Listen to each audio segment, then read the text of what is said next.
நம்மளோட முன்னோர்கள் தான் குலதெய்வம்னு சொல்லிட்டேன். அப்போது அவங்களுக்கு நீங்கள் போய் ரொம்ப பெரிய அளவில் பிரம்மாண்டமாக சில படைப்பெல்லாம் படைச்சி ஒரு வேண்டுதல்லாம் வச்சுட்டு வந்தால் தான் எனக்கு உதவி செய்யும் அப்படின்னா அது ரொம்ப தவறான கண்ணோட்டம்.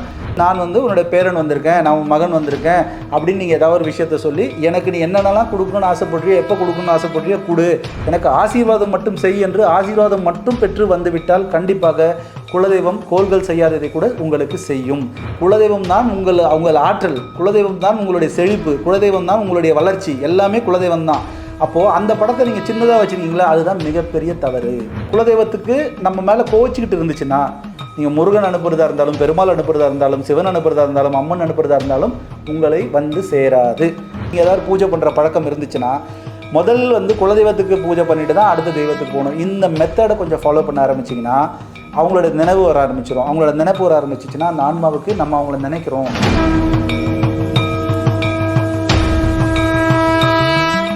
பக்தி கஃபே ஆன்மீக தமிழ் நேயர்களுக்கு ஆரா பாபுஜியின் அன்பான வணக்கங்கள். இன்று நான் பகிரக்கூடிய தகவல் குலதெய்வங்களுடைய ஆற்றல், குலதெய்வங்களுடைய சிறப்பு, குலதெய்வங்களுடைய வழிபாடு, குலதெய்வங்களுடைய ஒரு ஆளுமை அப்படின்னு சொல்லக்கூடிய விஷயங்கள் தான். அதாவது நம்ம முதுமொழி அப்படின்னு சொல்லுவோம் இல்லையா, பழைய மொழிகளில் கோள்கள் செய்யாததை குலதெய்வம் செய்யும் அப்படின்னு ஒரு முதுமொழி இருக்குது. அதாவது பிளானட்ஸால் செய்ய முடியாத சில விஷயங்களை கூட குலதெய்வத்தால் செய்ய முடியும் அப்படின்ற இதுதான் அதோட விளக்கம். அப்போ இந்த குலதெய்வத்துக்கு ஏன் நம்ம முக்கியத்துவம் கொடுக்குறோம்? அதாவது மொத்தம் பார்த்திங்கன்னா இந்தியாவை பொறுத்த வரைக்கும் நம்ம பேசுவோம், மொத்தம் 4 விதமான வழிபாடுகள் இருக்கிறது. நான் சொல்கிறது இந்தியா முழுக்க 4 விதமான வழிபாடு. ஒன்று சைவ வழிபாடு, இன்னொன்று வைணவ வழிபாடு, மூன்றாவது முருக வழிபாடு, 4வது குலதெய்வ வழிபாடு. இந்த 4 வழிபாட்டுக்குள்ளே தான் இந்தியாவில் இருக்க மொத்த மக்களும் இந்துக்கள் இந்த 4 வழிபாடுக்குள்ளே தான் உள்ளே இருக்காங்க. இந்த 4 பிரிவுக்குள்ளே தான் உள்ளே இருந்துக்கிட்டு இருக்காங்க. இது ஆரம்ப காலகட்டத்திலேருந்து வரலாறாக இந்த 4 வழிபாடு தான் முக்கியம். ஆனால் இன்றைக்கி என்ன நிலைமை அப்படின்னா, குலதெய்வ வழிபாடும் பண்ணுறோம், முருக வழிபாடும் பண்ணுறோம், சைவ வழிபாடும் பண்ணுறோம், வைணவ வழிபாடும் பண்ணுறோம். எல்லா வழிபாடும் பண்ணிகிட்டு இருக்கிறதுனால தான் ஏகப்பட்ட சிக்கல், ஏகப்பட்ட பிரச்சனைகள் உருவாகி கொண்டு இருக்குது. இந்த குலதெய்வ வழிபாடில் என்ன சிறப்பு அப்படின்னா, ஒரு குலதெய்வத்தை வணங்கக்கூடிய ஒரு குல மக்கள் இன்னொரு குலதெய்வத்தை வழிபடக்கூடாது, வழிபட முடியாது. அதை வழிபட்டால் மிகப்பெரிய ஒரு தவறான செயல்கள்லாம் நடக்கிறதுக்கான வாய்ப்புகள் இருக்குது. ஏன்னா அந்த குலதெய்வ வழிபாடில் மட்டும்தான் ஒரு மனிதனை இன்னொரு இடத்துக்கு மாற்ற முடியாத ஒரு ஸ்ட்ராங்கான ஒரு வழிபாடு இதுனா குலதெய்வ வழிபாடு. சரி, அப்போ முருகனை ஏன் கும்பிட்றோம் அப்படின்னா, முருக வழிபாடு என்பது பார்த்திங்கன்னா அது தனியாக ஒரு வழிபாடாக வச்சுருந்தாங்க. குலதெய்வ வழிபாடு அல்லாதவர்கள் சில அந்த காலத்தில் குலதெய்வம்ன்றது யார் அப்படின்னு சொல்லிடுறேன், நம்மளுடைய முன்னோர்கள். இப்போ எனக்கு குலதெய்வம் இருக்குது. ஸோ அப்போ குலதெய்வம்ன்றது என்னுடைய பாட்டியோ என்னுடைய தாத்தாவோ தான் இருக்கணுமே தவிர வேறு யாரும், என்னோட ரத்த பந்த சொந்தங்கள் தான் குலதெய்வம் அப்படின்றது தான் இதில் முக்கியமான விஷயம். அதனால தான் இந்த வழியில் இப்போ என்னோடய குலதெய்வம் அப்படின்னா அது தனியாக ஓடிக்கிட்டே இருக்கும். ஏன்னா எல்லாம் அண்ணன் தம்பிகளாக இருப்பாங்க, பங்காளிகளாக இருப்பாங்க, இவங்க தான் இருப்பாங்க. உள்ளுக்குள்ளே பொண்ணெல்லாம் கொடுக்க முடியாது. பார்த்தீங்களா, குலதெய்வத்தில் இன்னும் பயங்கர சயின்டிஃபிக்கான விஷயங்கள்லாம் இருக்குது. ஸோ ஆப்போசிட்டில் இருக்க குலதெய்வம், அதாவது இந்த கம்யூனிட்டியில் இருப்பாங்க, ஆனால் வேறு குலதெய்வத்தை வணங்குவங்களுக்கு தான் பொண்ணு கொடுப்பாங்க. அவங்களாம் மாமா மச்சம் முறை வரா மாதிரி அந்த ஒரு குலதெய்வம் வரும். ஆனால் 2 பேரும் ஒரே கம்யூனிட்டி, பட் இவங்களோட தாத்தா பாட்டி, இவங்களோட தாத்தா பாட்டி. அப்போ தாத்தாவோ பாட்டியோன்றதான் நம்மளுடைய குலதெய்வங்கள். அப்போ அதுக்கு நம்ம ரொம்ப முக்கியத்துவம் கொடுக்கணும். இப்போ பார்த்திங்கன்னா குலதெய்வத்தை நம்ம எல்லாரும் நிறைய பேர் குலதெய்வம் வச்சுருக்கோம். ஆனால் வருடத்துக்கு ஒரு முறை மட்டும் அது திருவிழா டைமில் போய் பார்த்துட்டு நல்லா சாப்பிட்டுட்டு வர்றதுக்காக மட்டும்தான் நம்ம நிறைய பேர் இருக்கோம். இது ரொம்ப ரொம்ப தவறு. அந்த வருடத்தில் ஒரு முறையோ இல்லை 3 வருடத்தில் ஒரு முறையோ ஒரு கும்பாபிஷேகம் நடக்கும், ஏதாவது ஒரு பெரிய ஒரு திருவிழா ஏற்பாடு பண்ணுவாங்க. ஒரு குலத்தை சார்ந்தவங்க ஒரு மாதிரி பண்ணுவாங்க. அப்போது அது எதுக்கு அப்படின்னா, அந்த சொந்த பந்தங்களை முழுவதுமாக வராதவங்க கூட சந்திக்கக்கூடிய ஒரு தருணமாக, மகிழ்ச்சிகளை பரிமாறக்கூடிய ஒரு தருணமாக, உணவு கொடுத்து வரக்கூடியவங்கள் அவங்க எல்லாருக்கும் உணவு பரிமாறக்கூடிய ஒரு வழக்கமாக, ஒரு பண்பாடாக தான் அந்த வருடத்துக்கு ஒரு முறையோ 3 ஆண்டுக்கு ஒரு முறையோ ஏதாவது ஒரு விசேஷம் நடக்குது குலதெய்வத்தில்னா அது அதுக்காக மட்டும்தானே தவிர, அந்த நேரத்தில் நீங்கள் எந்த ஒரு விஷயத்தையும் குலதெய்வத்துக்கிட்ட நேரடியாக வேண்டுதல் வைக்கக்கூட முடியாத அளவுக்கு கூட்டம் இருக்கும். அது ஜஸ்ட் சொந்தங்களை சந்திக்கக்கூடிய ஒரு நிகழ்வு. சரி, அப்போ எப்போ குலதெய்வத்தை வணங்கணும் அப்படின்னா, அவங்க தாத்தாவோ பாட்டியோன்னு நான் சொல்லிட்டேன். சரிங்களா, என் குலதெய்வத்தை நான் உங்களை கூட முடியாது, வாங்கப்பா என் குலதெய்வத்தை பூஜை பண்ணுங்கள், உங்களுக்கு என் குலதெய்வத்தில் பிரார்த்தனை வைங்க நடக்கும், நானும் கூட முடியாது, நானும் கன்வெர்ட் ஆக முடியாது. இந்த குலதெய்வ வழிபாடில் என்ன விஷயம்னா, மதங்களில் கன்வெர்ட் ஆக முடியும், குலதெய்வங்களில் கன்வெர்ட் ஆக முடியாது. நீங்கள் எந்த மதத்துக்கு போனாலும் குலதெய்வம் ஒன்று தான். ஸோ அப்போ என் குலதெய்வத்துக்கு நீ வாங்கன்னு கூட முடியாது, உன் குலதெய்வத்துக்கு நான் வரணும் போக முடியாது. ஓகேங்களா, இதில் ரொம்ப ஸ்ட்ராங்காக இருக்கிறது இந்த குலதெய்வ வழிபாடு. இந்த குலதெய்வ வழிபாடில் அப்போ வருடத்துக்கு ஒரு முறை அப்படின்ற விஷயம் நான் சொல்லிட்டேன் இல்லையா, எல்லோரும் சந்திக்கிறது ஒரு மகிழ்ச்சியான ஒரு தருணம். அப்போது எப்போல்லாம் கும்பிடலாம் அப்படின்னா, கண்டிப்பாக வருடத்தில் குறைந்தபட்சம் 3 முறையாவது, அந்த திருவிழா விட்டுருங்க, அந்த 3 முறையாவது குலதெய்வம் குறைந்தபட்சம் நான் சொல்கிறேன். இப்போ ரொம்ப தூரத்தில் இருக்குது. இப்போ நான் இருக்கிறேன்னா என்னோட குலதெய்வம் வந்து மதுரைக்கு அந்த பக்கம் இருக்குது அப்படின்னா நான் வந்து அடிக்கடி போக முடியாது. அப்போ 3 மாதத்துக்கு ஒரு முறையோ இல்லை 6 மாதத்துக்கு ஒரு முறையோ என்னால் வந்து 2 தடவையோ 3 தடவையோ போயிட்டு வரக்கூடிய வாய்ப்பு மட்டும் தான் இருக்குது. ஒரு சில பேருக்கு குலதெய்வம் வந்து ஒரு கொஞ்சம் கிலோமீட்டரில் இருக்கும், ஒரு சில பேருக்கு வந்து வீட்டு பக்கத்துலேயே இருக்கும். இந்த மாதிரி இருக்கிறவங்களாம் குறைந்தபட்சம் பார்த்தீங்கன்னா மாதம் ஒரு முறையாவது, கிட்ட இருக்கிறவங்க மாதம் ஒரு முறையாவது போயிட்டு வரணும். போயிட்டு வந்தால் மட்டும்தான் உங்களோட ஆற்றல் பெருகும். நான் சொன்னாலியா, கோள்கள் செய்யாததே குலதெய்வம் செய்யும். இவங்க போகிறீங்க, அங்கே போனீங்கன்னா அந்த குலதெய்வத்துக்கு போய் பார்க்குறீங்க அப்படின்னா ஒவ்வொரு குலதெய்வங்களையும் ஒரு சம்பிரதாயம் இருக்கும். சின்ன சின்ன என்ன சொல்லுவாங்க, கொஞ்சமாக அரிசி, ஒரு ஒரு ஒரு வேட்டியோ ஒரு துண்டோ, இல்லை அந்த குலதெய்வத்துக்கு ரொம்ப வெத்தலை பாக்கு, இந்த மாதிரி சிம்பிளாக. அதாவது எதுக்குன்னா உங்கள் தாத்தா பாட்டி, அப்போ உங்கள் தாத்தாவோ உங்கள் பாட்டியோ, அப்போது ஒன்றும் இல்லை, உதாரணத்துக்கு நீங்கள் இப்போ ஊருக்கு போகிறீங்க, கிராமத்துக்கு போகிறீங்க, உங்கள் தாத்தா பாட்டி யாராவது சந்திக்க போகிறீங்க, பார்த்துட்டு நீங்கள் வந்து திரும்பி வந்து சென்னைக்கு வர அந்த பயணத்தில் வரும்போது நீங்கள் அவங்ககிட்ட கேட்குறீங்க, நான் ஊருக்கு வந்திருக்கேன் பாட்டி, நான் பார்த்துட்டேன், நல்லா இருக்கீங்களா, உங்களுக்கு என்ன வேணும் அப்படின்னு கேட்குறோன்னு வச்சுங்களேன். அவங்க என்ன கேட்பாங்கன்றீங்க, பாட்டியோ தாத்தாவோ என்ன கேட்பாங்க? ஏதாவது வெத்தலை பாக்கு இருந்தால் ஒரு கவளி வெத்தலை பாக்கு வாங்கி கொடுத்துட்டு போப்பா, இல்லை வடை வாங்கி கொடுத்துட்டு போப்பா. இந்த மாதிரி ஒரு 50 ரூபா 20 ரூபா 30 ரூபா விஷயத்தை மட்டும்தான் அவங்கள்ட்ட பேரன் பேத்திகள் இடத்தில் கேட்பாங்களே தவிர எனக்கு பெருசாக இதை வாங்கிட்டு வான்னு கேட்க மாட்டாங்க. இப்போ இருக்கக்கூடிய பாட்டி தாத்தா கூட அப்படி தான். அப்போது இவங்க எல்லாம் தான் நம்மளோட முன்னோர்கள் தான் குலதெய்வம்னு சொல்லிட்டேன். அப்போது அவங்களுக்கு நீங்கள் போய் ரொம்ப பெரிய அளவில் பிரம்மாண்டமாக சில படைப்பெல்லாம் படைச்சி ஒரு வேண்டுதல்லாம் வச்சுட்டு வந்தால் தான் எனக்கு உதவி செய்யும் அப்படின்னா அது ரொம்ப தவறான கண்ணோட்டம். குலதெய்வத்தை பொறுத்தவரை நீங்கள் வேண்டுதல்லாம் வைக்கவே வைக்காதீங்க. வேண்டுதல் வச்சாலும் நடக்காது. குலதெய்வத்துக்கிட்ட ஆசீர்வாதம் கிடைத்தால் மட்டும்தான் அது நடக்கும். இப்போ பாருங்கள், ஒரு குலதெய்வம் இருக்கார் இல்லை, இப்போ என்னோட குலதெய்வம் பெண் தெய்வம். இந்த பெண் தெய்வத்துக்கு கீழே அப்படி வரும்னு வச்சுக்கோங்க. இவங்களுக்கு கீழே நான் வந்து எப்படி இருந்தாலும் ஒரு லட்சத்தில் ஒரு பேரனாக தான் இருப்பேன். இந்த பாட்டிக்கு நான் லட்சத்தில் ஒரு பேரனாக தான் இருப்பேன். அப்போ லட்ச பேரனை பார்த்த அந்த குலம் அப்படின்னா நிறைய தலைக்கட்டு இருக்க ஒரு விஷயம்னா நிறைய பேரன்கள் இருப்பாங்க.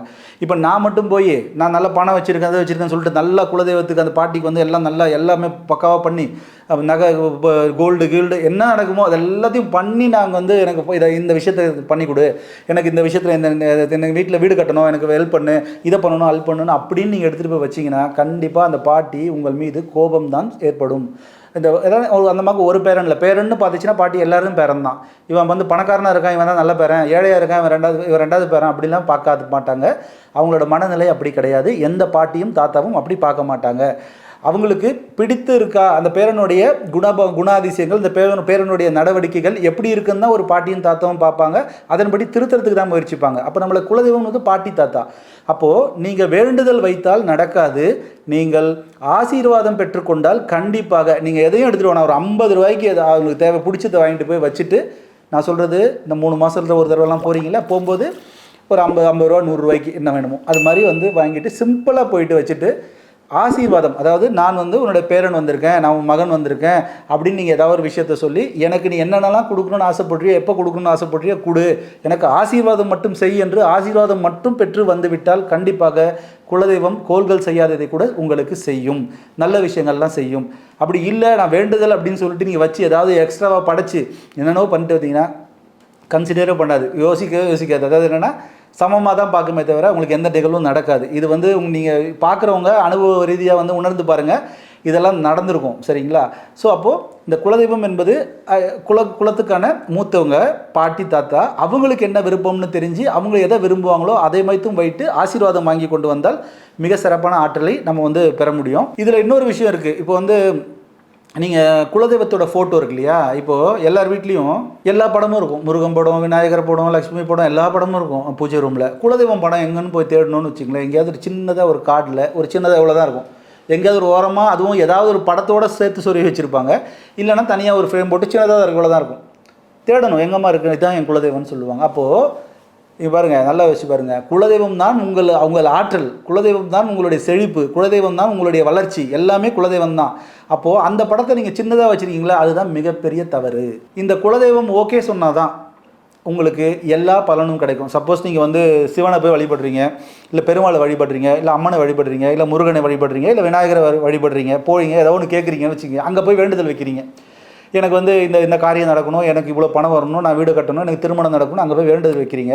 வேண்டுதல் வச்சுட்டு வந்துடுறீங்க. சப்போஸ் உங்களுக்கு விநாயகரோ முருகரோ ஓகே வேண்டுதல் வச்சுட்டு அப்போ இவங்களுக்கு நம்ம நிறைவேற்றணும் அப்படின்னு நினச்சிட்டாங்கன்னு வச்சுங்களேன், அங்கே வந்து அந்த ஃபைல் மூவ் ஆயிடுச்சுன்னா அந்த ஃபைலை சைன் பண்ணி நமக்கு வந்து அந்த பெனிஃபிட்டை கொடுக்குறது வந்து குலதெய்வம் தான். சப்போஸ் குலதெய்வத்துக்கு நம்ம மேலே கோச்சிக்கிட்டு இருந்துச்சுன்னா நீங்கள் முருகன் அனுப்புறதா இருந்தாலும், பெருமாள் அனுப்புறதா இருந்தாலும், சிவன் அனுப்புறதா இருந்தாலும், அம்மன் அனுப்புறதா இருந்தாலும் உங்களை வந்து சேராது. ஏன் அப்படின்னா அவங்க தான் மூத்தவங்க, அவங்க தான் வந்து உங்கள் குடும்பத்தை பற்றி, உங்கள் சூழலை பற்றி, உங்கள் படிப்பை பற்றி, உங்கள் அறிவை பற்றி, உங்கள் ஞானத்தை பற்றி எல்லாத்தையும் தெரிந்து வைத்திருக்கக்கூடிய ஒரு அதாவது மிக நெருங்கிய பந்தம், மிக நெருங்கிய ஆன்மான்னு சொல்லலாம். ஏன்னா அது ஜெனட்டிக்கலாகவும் நமக்கு அவங்க தான் முன்னோர்கள், ஆன்மாவும் நமக்கு அவங்க தான் முன்னோர்கள். அப்படி வரும்போது இந்த குலதெய்வம் கோச்சிட்டு இருக்குன்னு வச்சுக்கோங்க. இப்போ நீங்கள் வந்து வருஷத்தில் ஒரு முறை தான் போகிறீங்க, ரைட். ஒரு சில பேர் வருஷத்துக்கு ஒரு முறை இல்லை 2-3 முறை போகாமல் கூட அப்படியே இருந்துருவாங்க. அப்போ என்ன ஆகுனா பேரை வந்து பார்க்கலையே அப்படின்னு நினைக்கும் பொழுது ஒரு கோபம் ஏற்படும் இல்லையா? யதார்த்தமாக நம்ம போவோம். அப்படி கோச்சிக்கிட்டாங்கன்னா அந்த பாட்டி உங்கள் வீட்டில் என்ன நிகழ்வு வேணால் நடக்கட்டும் ஐயா, உங்கள் மூத்தவங்க பாட்டியோ தாத்தாவோ இருக்கிறாங்க, ஏதாவது நல்ல நிகழ்வு நடக்குது, அவங்களுடைய பர்மிஷன் இல்லாமல், அவங்களுக்கு அது விருப்பம் இல்லாமல் அந்த நிகழ்வு நடந்துச்சுன்னா அந்த குடும்பத்தில் அந்த நிகழ்ச்சி மகிழ்ச்சியான நிகழ்ச்சியாக இருக்கவே இருக்காது. அது மாதிரி தான் குலதெய்வத்தை நீங்கள் வழிபடாமல் விட்டு போய்விட்டீங்கன்னா போய் வழிபட்டுருங்க. இல்லைனா அவங்க கோச்சிட்டு இருப்பாங்க. அப்போ கோபித்து கொண்டு இருக்கும்பொழுது எந்த தெய்வம் எந்த அனுகிரகங்களை கொடுத்தாலும் குலதெய்வத்தோட சைன் இல்லாமல் உங்கள் வீட்டுக்குள்ளேயோ உங்களுக்கோ நடக்கவே நடக்காது. இது உங்களுக்கு ரொம்ப தெளிவாக புரிஞ்சிருக்கும். அப்போ என்ன பண்ணணும்னா குலதெய்வம் தான், குலதெய்வ வழிபாட்டில் இருக்கவங்களும் நான் சொல்கிறேன், குலதெய்வம் தான் சிறப்பு. அப்போ அந்த படத்தை பெருசாக போடுங்க. உங்கள் பூஜை அறையிலேயே வந்து குலதெய்வத்தோட படமும் மற்ற படங்களும் ஒரே அளவில் வச்சுக்கலாம். ரொம்ப பெருசாக முருகன் படம் அவ்வளோ பெருசு இருக்குன்னா குலதெய்வ படம் அவ்வளோ பெருசு வைங்க, சின்னதாக்காதீங்க. ஒன்று முருகன் படத்தோட பெரிய படமாக கூட வச்சுக்கலாம், தப்பு கிடையாது. ஏன்னா முதல் அதை தான் நீங்கள் வணங்க வேண்டும், அதன் பின்பு தான் மற்ற வழிபாடுகள். இப்போ வந்து நீங்கள் ஒரு ஊருக்கு போகிறீங்க, இல்லை வந்து ஒரு வேலைக்கு போகிறீங்க, இல்லை ஒரு பிஸ்னஸை தொடங்குறீங்க, இல்லை ஒரு திருமண நிகழ்ச்சி நடக்கிறீங்க. பாருங்கள், திருமணம் நடக்குதுன்னா பத்திரிக்கை அடிச்சோன்னா குலதெய்வம் இருக்கவங்களாம் நேராக பத்திரிக்கையை முதல்ல எடுத்துகிட்டு போய் குலதெய்வத்தை தான் வைப்போம். அது ஏன் தெரியல, திருமணத்தில் மட்டும்தான் எடுத்துகிட்டு போய் வைக்கிறது, மற்ற எது பண்ணாலும் குலதெய்வத்தை மறந்துடுறது. அது ஏன் திருமணம் வரும்போது தான் ஜாதகத்தை எடுக்கிறது, திருமணம் வரும்போது தான் பத்திரிக்கை எடுத்துகிட்டு போய் குலதெய்வத்துக்கு கொடுக்குறது, இப்படிலாம் வைக்கிறாங்களே தவிர மற்ற நடவடிக்கைகளுக்கு ஏன் குலதெய்வத்துக்கு போக மாட்டேன்றீங்கன்றது தான் என்னுடைய கேள்வி. அப்போ எப்படி பிரச்சனை தானே வரும், இப்போ எல்லா பிரச்சனையும் தானே வரும். எனக்கு நடக்கலன்னா எங்கே நடக்கும்? அப்போது எந்த விஷயங்கள், ஒரு சின்ன படிப்பாக இருந்தாலும், ஒரு திருமணமாக இருந்தாலும், வீடாக இருந்தாலும், வேலையாக இருந்தாலும், தொழிலாக இருந்தாலும், நீங்கள் ஒரு புது வண்டி வாங்குறீங்க, ஒரு புது வாகனம் வாங்குறீங்க, எதுவாக இருந்தாலும் குலதெய்வத்தை முதலில் அதுக்கு வழிபாடு அதை வணங்கி அதுக்கிட்ட ஆசீர்வாதம் வாங்கிட்டு அதுக்கப்புறம் நீங்கள் லக்ஷ்மிக்கு பூஜை பண்ணுங்கள், முருகனுக்கு பூஜை பண்ணுங்கள், சிவனுக்கு பண்ணுங்கள், பெருமாளுக்கு பண்ணுங்கள். அதுக்கப்புறம் குலதெய்வ வழிபாடில் இருக்கிறவங்க குலதெய்வத்தை தான் முதல் வணங்கணும். எந்த நல்ல நாள், செவ்வாய்க்கிழமை இருக்கட்டும், திங்கக்கிழமை, எந்த நல்ல நாள் வந்தாலும் நீங்கள் ஏதாவது பூஜை பண்ணுற பழக்கம் இருந்துச்சுன்னா முதல் வந்து குலதெய்வத்துக்கு பூஜை பண்ணிட்டு தான் அடுத்த தெய்வத்துக்கு போகணும். இந்த மெத்தடை கொஞ்சம் ஃபாலோ பண்ண ஆரம்பிச்சிங்கன்னா அவங்களோட நினைவு வர ஆரம்பிச்சிடும். அவங்களோட நினைப்பு வர ஆரம்பிச்சிச்சுன்னா அந்த ஆன்மாவுக்கு நம்ம அவங்கள நினைக்கிறோம், பேரன்கள்லாம் நினைக்கிறாங்க, அந்த அம்மாவுக்கு ஒரு சந்தோஷம், ஒரு மனசு ஒரு குளிர்ச்சி ஆர ஆரம்பிச்சிடும். அப்போ என்ன நடக்கும்னா பெரிய தெய்வங்கள் ஏதாவது கொடுக்கணும்னு நினைக்கிறது அப்படின்னா இந்த தெய்வம் சைன் பண்ணால் மட்டும்தான் உள்ளே வர முடியும். அதனால் குலதெய்வ வழிபாடு என்பது வேண்டுதல் வைப்பதை விட அவர்களிடம் ஆசீர்வாதம் பெற்றுக்கொண்டால் மிக சிறப்பான ஆற்றல் ஒன்று. அதே மாதிரி குலதெய்வத்தை வந்து நிறைய பேர் இப்போ தொடர்ந்து வர காலகட்டத்திலலாம் பார்த்திங்கன்னா நிறைய பேர் மறந்துடுறாங்க, எங்கே இருக்குன்னு தெரியல அப்படின்லாம் சொல்கிறாங்க.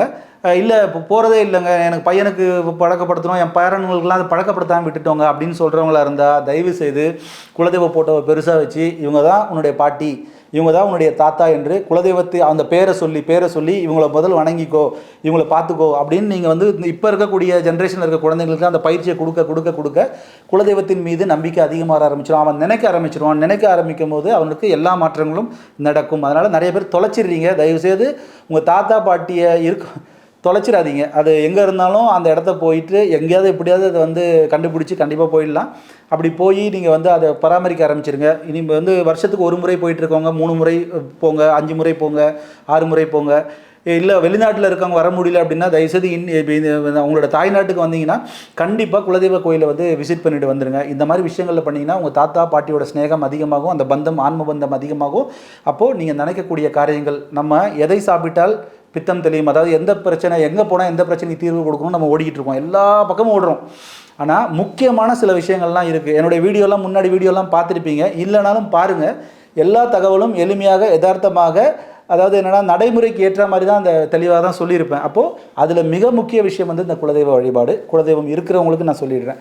இல்லாதவங்களாக இருந்தால் கண்டுபிடிக்க முயற்சி பண்ணுங்கள். அது முடியல அப்படின்னா முருக வழிபாடு, தமிழ் சார்ந்த அந்த மாதிரி விஷயங்கள்லாம் வந்து முருகனை வழிபடக்கூடிய வழக்கம் இருக்குது. அடுத்து வந்து வைணவ வழிபாடு இருக்குது, சைவ வழிபாடு இருக்குது. ஸோ அதுக்கப்புறமா போகலாம். இது இருந்துச்சுன்னா இதை தவற விட்டுட்டு மற்றதுக்கெல்லாம் நீங்கள் வந்து துணை நிற்காமல் இதை மிக பிரதானமான ஒரு தெய்வமாக வழிபட்டால் எல்லா விஷயங்களும் உங்களுக்கு வந்து கிடைக்கும் அப்படின்றத இதில் நான் சொல்லிக்கிறேன். ரொம்ப மகிழ்ச்சி, நன்றி. இந்த வீடியோ உங்களுக்கு பிடிச்சிருந்தா லைக் பண்ணுங்க, ஷேர் பண்ணுங்க, கமெண்ட் பண்ணுங்க. மறக்காம பெல் பட்டனை கிளிக் பண்ணிட்டு பக்தி கஃபே தமிழ் சேனலை சப்ஸ்கிரைப் பண்ணிடுங்க.